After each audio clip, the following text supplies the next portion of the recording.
tous et à toutes. Comme tous les lundis, nous recevons une femme du secteur informel. Madame Mao Ida est son nom. Allons de ce pas l'accueillir. Bonsoir, Madame Mao. Comment allez-vous? Waouh, je connais ce pain. C'est un grand classique, hein, des pagnes en Côte d'Ivoire. Mais c'est le nom qui m'échappe. Six bougies. Vous avez quand même le chic de trouver de bons noms, de noms assez particuliers aux pagnes. Pourquoi on appelle ça six bougies? Je ne connaissais pas. J'ai vu le pain, ça m'a plu et puis j'ai payé. Ok, alors on a juste un petit questionnaire pour vous, histoire de mieux vous connaître. On peut y aller? Jour de la semaine préférée? Samedi.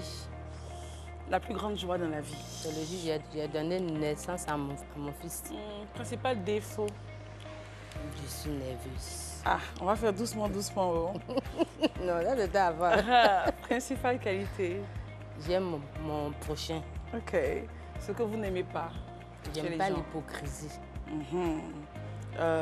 Ce que vous aimez chez les gens? J'aime la franchise. La franchise. Plat préféré? Sauce graine à foutou. Foutou bien... Foutou banane. Bien mûr. Quel métier auriez-vous aimé faire? Sage-femme. Sage-femme, vous aimez les bébés. À part la Côte d'Ivoire, quel autre pays vous attire? J'aime la Côte d'Ivoire. J'aime mon pays. Donc le pays de rêve, c'est la Côte d'Ivoire. Artiste préféré? C'est Eddie. Eddie? J'aime Eddie. D'accord. Musique, qu'est-ce que vous aimez faire quand vous êtes stressé? J'aime écouter la musique d'Eddie. La musique d'Eddie, ça veut dire tout est Eddie? Tout est Eddie. D'accord.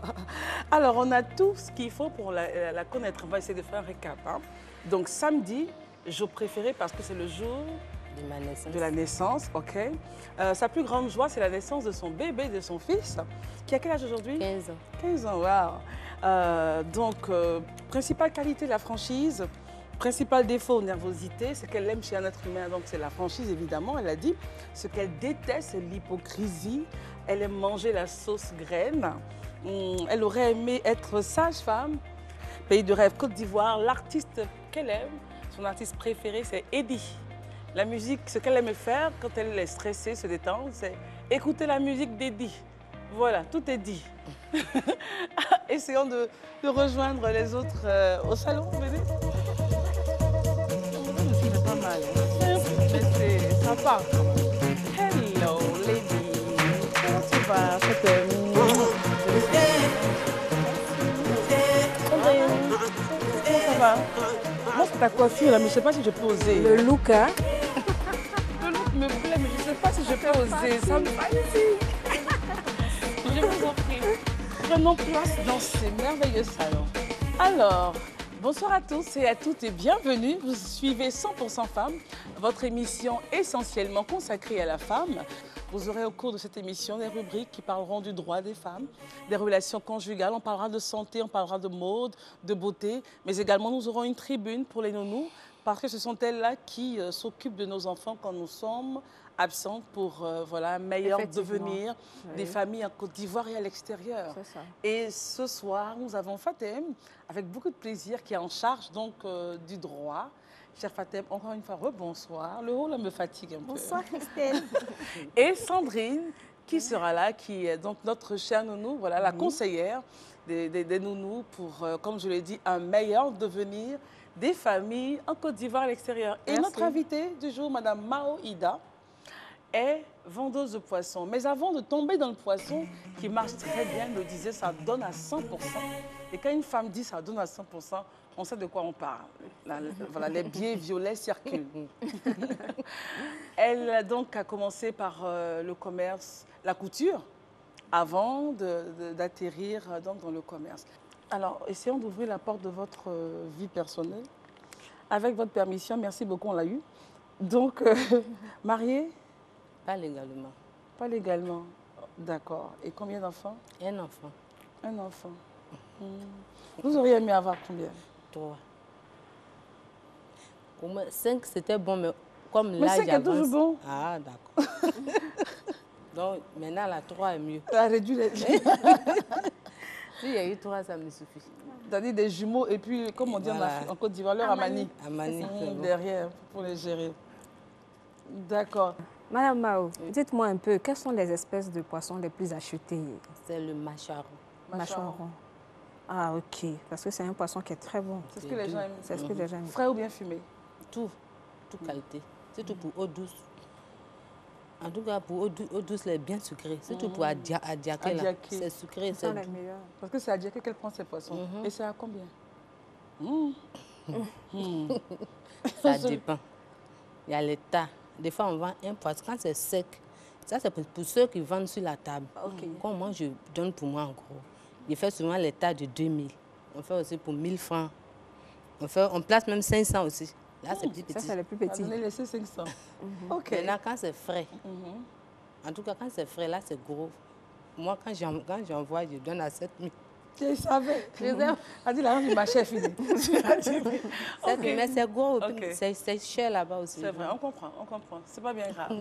Alors, on vous l'a dit tout à l'heure, je le disais lorsque je faisais l'intro, que Fatem était en charge du droit. Et aujourd'hui, on sait que Mme Mao est commerçante, vendeuse de poissons. Alors Fatem va nous parler du statut du commerçant.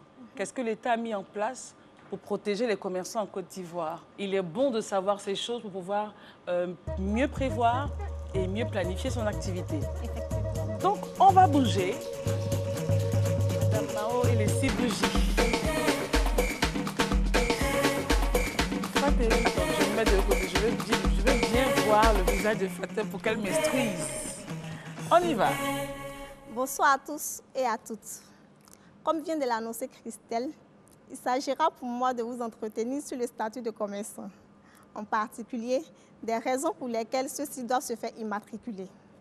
Madame Mao, suivez-moi très bien parce que ça vous concerne. Comme ça, vous irez parler à vos copines. L'immatriculation elle-même, elle a lieu au tribunal du commerce. N'ayez pas peur du mot tribunal. Hein.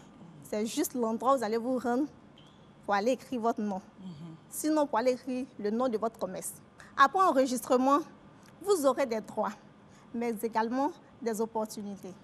Madame Mao, après enregistrement, vous pourriez vous tourner vers une banque pour un crédit. Lorsque la banque va vous octroyer le crédit, vous irez agrandir votre commerce. Au lieu de vendre seulement qu'à 2 ou 3 femmes en gros, vous allez ouvrir une grande poissonnerie et tout le monde viendra prendre en gros avec vous. Ici à Bangolo. Exactement. Par moment, il arrive ici, en Côte d'Ivoire, que des marchés brûlent. Je ne le souhaite pas, hein, mais ça peut être le lieu d'exercice de votre activité commerciale. Si votre magasin se trouve dans un marché qui a pris feu, Ça ne souhaite pas. ne vous en faites même pas. L'État vous viendra en aide. Mais lorsque l'État viendra en aide aux commerçants, c'est seulement aux commerçants qui se sont fait enregistrer au tribunal auparavant, avant que le marché ne prenne feu. Madame Mao, vous avez déjà fait enregistrer? Ah, vous entendez quoi? Je vais le faire maintenant. Toujours, c'est ce qu'on dit. Non, mais je veux dire, vous n'aviez pas l'information. Je n'avais pas l'information. Ok. Et maintenant, vous savez. Maintenant, je sais, donc maintenant, je vais partir. Mais c'est où, si elle veut se faire inscrire? C'est au tribunal du commerce, aux 2 plateaux, Aux 2 plateaux. à Abidjan. D'accord, ok. Mais vous n'avez jamais eu de soucis avec votre marchandise? Non. Alors, de la couture, on tombe dans le poisson. Il y a un gap au milieu, il y a un gros trou là. Ça marche quand même la couture, quand même. La couture marche, mais après la crise, là, si tu veux attendre couture, là, vraiment, c'était un peu dur. Donc, c'est comme ça, on dit, bon, couture n'a qu'à attendre un peu. Il va rentrer en brousse. L'ambiance de l'atelier ne vous manque pas, non? Les clientes compliquées comme nous autres, là. Ça, là, ça manque pas. Alors, à quelle heure vous vous levez le matin pour aller chercher le poisson? On sait que c'est à Diaké. À Diaké. Comment ça se passe? Bon, au début, je me lève à 4 heures. 4 heures du matin. À 4 heures du matin. Pour aller directement sur Diaké. À Diaké. Je me lève à 4 heures. Je m'en vais au lavage pour prendre... Alors, lavage, c'est à Yopougon. Yopougon, c'est un quartier d'Abidjan. Et c'est une grande gare hein, qu'on appelle lavage. Okay. Pour aller à Trècheville. À ce moment, je ne connaissais pas bien le circuit. Le circuit. Donc, maintenant, avec les dames... Et qui vous a mis dans le circuit même? Bon, c'est une soeur qui partait là-bas pour prendre aussi. Donc, quand j'ai vu, je l'ai approchée. J'ai dit, bon, je vais te suivre. Elle dit, il n'y a pas de problème. Si tu es prête, tu viens. Donc, c'est comme ça que je l'ai suivie un peu. À 4 heures du matin? À 4 heures. Non, elle est chez elle. Mais on se croise tous à Diaké. Ok, vous partez seul. Waouh. Je me lève seule, puis je vais. Arrivé à la gare, je prends Trècheville, puis je vais. Mais le moment où je vais arriver, il est déjà 6 heures. Ah non. Les bons poissons, là, les gens ont déjà tout pris. Donc c'est comme ça, je dis, bon, il y a une autre méthode, c'est ce qu'on dit. Il faut venir dormir. À Diaké. À Diaké. Au début, il y avait un coin où on partait dormir. Le coin, là, on appelait ça Baby Photo. Ça, c'était au début. Baby Photo. Pourquoi Baby Photo? Bon, c'est un studio. Donc, tu payes. Et puis, à 4 heures, tout le monde est sur pied. À 4 heures, on est là, voiture vient, on court derrière. Wow. Oui. En tout cas, on souffre quand même. Les voitures qui Les prennent le poisson viennent à frais, elle, là. voilà, on court derrière. Ok, donc c'est pas En tout au cas, bord de l'eau que vous allez? Non, non, c'est au marché. Au marché. Ah, d'accord. Donc, quand tu vois un panier, tu attrapes, tu mets ta main dessus, tu déposes. Madame, c'est pour moi. Tu cours encore. Quand il y a une voiture qui vient, jusqu'à ce que tu gagnes ce que tu vas payer. Comme moi, il y avait des femmes qui m'envoyaient aussi. Quand je vais, par son frère, là, il y a une femme qui m'envoie uniquement. Donc, je vais, Il y a beaucoup de poissons, non? Il y a beaucoup, il y en a. Le poisson abondant, ok. En tout cas, quand c'est le moment, il y en a. Mais dans ces jours-là, sincèrement, il n'y en a pas. Ok. Mais comment vous faites pour conserver les stocks? Bon, moi, quand je viens avec, il y a déjà mes clientes. Elles viennent. Des fois, quand je viens, j'appelle. Et puis, on se croise à la maison, elles prennent. Ok. Maintenant, le poisson frais, lui, ça même ça. Dès là-bas même, là, celui même qui prend même pour moi beaucoup, là, lui, il m'attend. Quand je descends, là, il prend et puis il s'en va.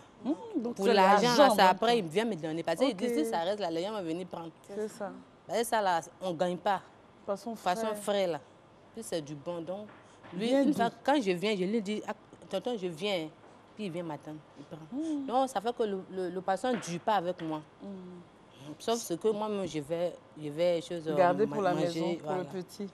Est-ce qu'il y a des difficultés? Parce que déjà, bon, on se dit auparavant, 4 heures du matin, quand même, il faut un maximum d'audace.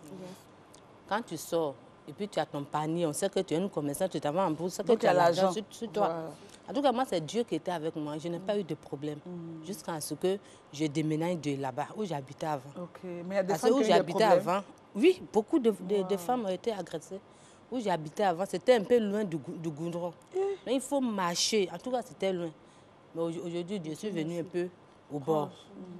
Donc maintenant, là, ça peut aller. Donc le fait de sortir à 4 heures du matin, il y avait un problème de sécurité. Et le fait de dormir sur place, à Baby Foot, est-ce qu'il y a des problèmes aussi qui sont arrivés, survenus? Bon, sincèrement, avec moi, je n'ai pas eu de problème. Vous avez la grâce. Je n'ai pas eu de problème. Tout le temps que j'ai fait là-bas, je n'ai pas eu de problème. D'accord, ok. Alors, est-ce que vous avez reçu de l'aide Oui. pour commencer l'activité? De qui? De mon mari. Ah, on le salue au passage. Et ça vous a boosté. Aujourd'hui, si vous devez agrandir, ce sera vos propres réserves. Ou on va faire comme Fatim l'a dit. Fatim l'a dit. Comme on Se faire enregistrer. On va s'enregistrer et puis se tourner vers les banques pour nous aider. C'est ça. Voilà. Bon, je pense, Madame Mao, dites-moi un peu, comment est-ce que vous arrivez à gérer les différends entre les clientes et tout ça? Il faut dire que les clientes, c'est un peu compliqué, c'est pas facile. Il y a d'autres qui viennent avec les... C'est-à-dire, je ne sais pas, quand elle te dit je veux poisson tant, et puis ce n'est pas ce qu'elle veut là que tu donnes, elle se fâche, elle crie. Tu as oublié de lui demander pardon, ma soeur, pardon. Quand je vais partir prochainement, là, je vais venir, parce que je n'ai pas eu. Même si tu as eu, mais que tu as vendu, tu as oublié de dire je n'ai pas eu. C'est ça. Pardon, il faut m'excuser. En tout cas, tu fais tout pour être à ses pieds. Pour ne pas qu'elle t'abandonne. Elle va ailleurs. Ok. Donc, quand c'est comme ça, quand elle voit que tu es bien avec elle, elle s'en va venir avec d'autres femmes. Voilà. C'est comme ça, on gagne des clientes. Ah, ok. Madame Mao, est-ce que vous êtes contente de vos bénéfices? Oui, ma chérie. Très bien. Ah, Madame Mao, quelle part d'argent, on ne peut pas savoir. En tout cas. Ça, c'est tout doucement. Ça marche. Ça, Mais en ce moment, vous avez mis un bémol, enfin, une pause sur les activités. Pourquoi? J'étais malade. Maintenant, ça va. Donc, c'est maintenant que je vais reprendre. D'accord. Mais vous avez une nounou à la maison. Quand vous partez comme ça, qui s'occupe de l'enfant? Je n'ai pas de nounou. C'est vrai J'ai qu'il a mes 15 ans, nièces. mais bon. Oui, j'ai deux grandes filles. Donc, elles sont à la maison. Okay. Moi, je n'ai pas besoin de nounous. Puis, je n'ai pas de bébé. Je n'ai pas un petit enfant Non, pour ça va surveiller. venir bientôt. Donc, écoutez très bien ce que va nous dire Sandrine, puisque c'est notre spécialiste nounou. Hein, Sandrine? On a pas mal de choses pour elle aujourd'hui. Ben, allez-y à la table de travail. À l'espace fauteuil blanc, table jaune. Allons-y, Sandrine. Bonsoir, chers nounous. Aujourd'hui, nous allons parler du thème nounou. Une nounou, c'est quelqu'un qui s'occupe spécialement des enfants. Elle a en charge leur éducation. Aller les chercher à l'école, les laver, faire leur goûter, prendre soin d'eux. Bref, tout ce qui concerne nos enfants. Pour cela, elle ne doit pas avoir en charge les autres tâches de la maison. Mais ici, on appelle souvent nounou des personnes qui ne s'occupent pas des enfants, mais plutôt qui font d'autres courses. Nous devons bien pouvoir comprendre cela. Le métier de nounou ne s'improvise pas. S'occuper des enfants nécessite beaucoup d'attention. Leur santé, leur sécurité en dépendent. À bientôt. Merci, Sandrine. Viens. Parce qu'il y a... Enfin, bon, d'abord la réaction de Madame Mao. Madame Mao. Sandrine vient de faire sa belle rubrique. Oui, Sandrine a tout dit. Mais il faut que on parle bien à nos sœurs. Parce que quand elles prennent des nounous, finalement, ce n'est pas le travail des nounous que les filles qui prennent la font. Et puis même si c'est ça, c'est vrai, quand tu prends une fille, même qu'elle reste à la maison, c'est pas toi, tu vas quitter au travail, venir pour préparer. Elle va le faire, mais elles sont là, d'autres femmes, elles sont là, elles vont crier sur elle. Pourquoi tu n'as pas lavé ceci? Pourquoi tu n'as pas balayé ici? Oh, c'est pas ce qu'elle allait faire. Et quand tu cries trop sur elle, quand tu la fatigues, qu'elle voit que tu la fatigues trop là, ton enfant, il est en danger. C'est ça. Elle va le frapper, donner le coup sur la tête, le traîner ici. Toi, tu n'es pas là. Encore plus grave. Voilà, plus grave. Elle peut même l'enfermer. Toi, tu t'en vas au travail, elle l'enferme l'enfant et puis elle s'en va faire ce qu'elle veut. Bon, donc, vraiment, c'est les filles, il faut prendre bien. Quand tu es avec une nounou, il faut bien la prendre comme ton propre enfant. Là, peut-être même affaire de nounou, elle-même, elle sait qu'il y a des travaux à faire, elle va t'aider. Même ce qu'on n'a pas envie, elle n'a pas demandé de faire. Oui, elle va le faire. Maintenant, il y a quelque chose que Sandrine a eu à dire. Oui. Il faut quand même spécifier l'environnement dans lequel nous sommes. En Côte d'Ivoire, parlons de la réalité, soyons réalistes par rapport à ce qui se passe sur le terrain. On a des filles, en tout cas pour ceux qui ont la chance d'avoir des filles, quand ils les prennent, c'est pour s'occuper des enfants. Et puis après, l'enfant rentre un peu à la cuisine. Bien sûr. Et puis rentre un peu dans la chambre. Donc finalement, la fille se retrouve à faire tout. Mais ce n'est pas souvent la faute aussi de la patronne ou de la tantine. Je veux dire, c'est le milieu, c'est la condition et les moyens qu'ils font. Si la bonne dame a les moyens, on peut prendre 2-3 personnes. Il y en a qui le font. Mais quand on n'a pas de moyens, on se débrouille, on se gère. Elle s'attache les services du ménager. On se débrouille, on se gère. Moi, je préfère qu'on dise ménager. Ménager. Bien avec elle. Elle peut faire tout ça là, sans... Mais quand tu cries, tu bavardes, tu énerves. Voilà, tu l'insultes, tu l'ennuies.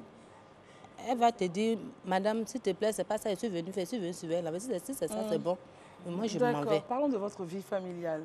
Comment vous arrivez à gérer ce commerce et puis la famille? Parce que vous êtes quand même une femme de foyer. Avec votre mari, votre enfant, il y a 2 nièces à la maison, donc vous gérez une famille. Mais être tout le temps parti, quand je dis tout le temps parti, bon, vous partez une seule fois à dormir à Diaké, mais après ça, c'est vraiment business avec les clientes et tout. Est-ce que vous avez le temps pour votre famille? Oui. Quand je quitte en brousse comme ça, les mercredis, je viens, quand les femmes viennent prendre la marchandise, je suis libre, je suis à la maison. Ah, jusqu'au mercredi prochain? Voilà, wow, mardi prochain pour aller en brousse encore. Oh, c'est intéressant ça. Chaque semaine, là je vais en brousse. Donc je fais un jour. Je quitte Abidjan des fois à 16 h. J'arrive là-bas, je reviens au plus grand tard à 11 h, je suis à Abidjan. Le lendemain? Oui. Puisqu'on se réveille à 4 heures. 6 h, 7 h, on a déjà fini. Alors, c'est vrai que c'est votre mari qui a financé, mais dans l'activité quotidienne, comment est-ce qu'il réagit quand on vous appelle pour dire « Ah, on dirait qu'il y a du poisson ici, viens voir ». Le fait de partir là-bas, dormir une fois dans la semaine, comment est-ce qu'il voit ça? Bon, surtout qu'il n'était même pas informé qu'il y avait une histoire de Baby foot. On prend la nappe. À 300. Comment est-ce qu'il réagit? Bon, moi, mon homme, sincèrement, il me connaît, il me fait confiance. Et quand il sait que quand je dis je vais faire commerce, je vais faire ça, je fais. Et ça marche. Donc, sur ce plan-là, plan de jalousie. La confiance. Je n'ai pas eu ce problème, je n'ai pas encore eu ce problème-là avec moi. Et ça ne va pas arriver. Vous avez de la chance. Et comment est-ce que vous voyez le développement de l'activité demain? Est-ce que c'est comme Fatem l'a dit, avoir une grande poissonnerie à Abidjan, à Bangolo? Ça, on va s'adhérer, on va s'inscrire au tribunal. Là, je vais aller vers une banque pour prendre un prêt. Là, si au moins j'ai beaucoup d'argent, je peux faire grand chose. Une poissonnerie. Voilà. Ça, mais actuellement, nos petits moyens, là, ça c'est pour envoyer un truc de 100 000, partager, les gens... Ça, donc il y a 100 000 dedans. D'accord, Sandrine. Madame Mao, quelles sont vos astuces pour fidéliser votre clientèle? Quand tu sais parler aux femmes, quand tu sais accueillir tes femmes, elles sont tout le temps avec toi. Ça, c'est de très bonnes astuces. Voilà. Toujours souriante aussi. Elle s'est accueillie et puis elle s'est raconté des histoires, Madame Mao. C'est ça, Madame Mao. Alors, racontez-nous juste une toute petite histoire. Parce que je sais que vous êtes... C'est une bonne ambianceuse, en fait. C'est-à-dire qu'elle est dans un coin, elle va raconter une histoire, il faut de faire rigoler tout le monde. Allez-y. Il y a une blague. Oui, une blague, ok. Allons-y. Le serpent et le fou. Un serpent et un fou. Ok, let's go. Allons-y. Bon, un fou se promène dans sa poubelle, dans les poubelles, chercher de quoi manger. Il est là, il fouille. Puis voilà un serpent qui vient et puis il le pique. Il a senti que quelque chose l'a piqué, l'a mordu, il a regardé et il voit que c'est un serpent. Le serpent l'avait fui. Il a poursuivi le serpent là et puis il l'a attrapé. Quand il a attrapé le serpent là, il a mordu le serpent et puis il l'a jeté. Et puis il voit le serpent aussi qui a mal et puis il dit, ah donc, dent fait mal. Quand on mord là, ça fait mal là, ah, d'accord. Il a mordu le serpent. Il a mordu le serpent. Non, lui n'est pas fou. Il est stressé par les choses de la vie. Non. Ça fait mal. En tout cas, Madame Mao, on était très, très heureuse. Mais comment vous avez trouvé cette expérience de télévision? Nous, ça nous a fait plaisir, en tout cas. En tout cas, moi-même aussi. Je suis très contente, très heureuse de voir Christelle en face de moi. Waouh. C'était dans la télé, chaque fois on la voyait. Aujourd'hui, elle est en face de moi. En tout cas, je suis très heureuse. Et qu'est-ce que vous avez fait la connaissance de Sandrine, Fatem. Voilà. Je suis très heureuse. Et un mot pour vos mamans en noir, puisque c'est l'association que vous dirigez. Je salue toutes mes mamans en or. Je prie pour que... Ok. Bah, écoutez, moi j'ai été très heureuse et les filles aussi, n'est-ce pas, Fatem, Sandrine? Bien sûr. Très heureuse de vous recevoir sur le plateau. C'est ça. On va se lever pour la fin, puisque on est à la fin de l'émission. Ça passe vite, hein? Bah, merci beaucoup d'être venue, je vous embrasse. Vous êtes une femme comme on aime, courageuse, battante, dynamique. Merci. Vous n'avez pas peur du danger. Et c'est clair que vous aurez vos triplés. Bien sûr. Voilà, vous aurez vos triplés. Aimable. Et puis, vous aurez forcément une nounou qui va venir, ou bien deux nounous. Parce que pour les triplés, ça vous tuez la fille. Moi-même, je suis là. Non, vous avez accouché vos bébés quand même. Je suis à la maison pour surveiller. Les deux grandes filles qui sont à la maison, elles vont gérer les bébés. Toi, il faut manger, il faut reposer. Il faut grossir. Voilà. En tout cas, merci beaucoup d'être resté en notre compagnie. On a eu beaucoup de plaisir à être avec vous. Sandrine, Fatem, on vous dit au revoir pour un autre numéro de 100% Femmes. Bye bye.